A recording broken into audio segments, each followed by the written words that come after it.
কয়টা টাকা ভিক্ষা দেন ভাই, আল্লাহ আপনার মঙ্গল করবে। মঙ্গল বুধ বৃহস্পতি বুঝি না রে ভাই, হাতের যে অবস্থা বিয়ার কথা কিচ্ছু নেই। সামনে দেখেন ভাই, সামনে দেখো। দেন ভাই দেন, আল্লাহ আপনার মনের আশা পূরণ করবে। তোরে বললাম আমি, আমার কাছে দেওয়ার মতো কিছু নাই, তুই একটু আল্লাহর কাছে দোয়া করিস যেন আমি একটা চাকরি পাই। আচ্ছা ভাই, আল্লাহ আপনার মনের আশা পূরণ করুক, দেখি কারো কাছে কিছু পাই কিনা। হ্যাঁ শোন শোন, ওই যে মসজিদ আছে ওই মসজিদে যাই দেখ, এক ভাই আছে মহিব ভাই, খুব দাম সাদাকে করে, তোর ফিরাবে না নি। আচ্ছা দেখি আল্লাহ কপালে কি রাখছে। আচ্ছা যাও।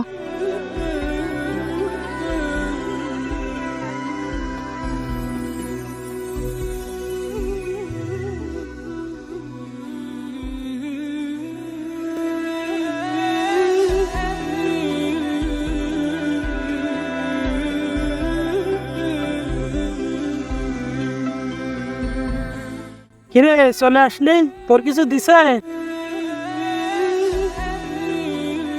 ওনার টাকা আমার লাগবে না। ওরে বাবা, কেন উনার টাকা লাগবে না কেন? উনি তো হালাল পথে টাকা উপার্জন করবে। যে মানুষ অন্যের কাছে ভিক্ষা চায় সে আমার আবার কি দেবে? কি মুই ভাই ভিক্ষা চাই? এগুলো কি করস তুই? হ ভাই।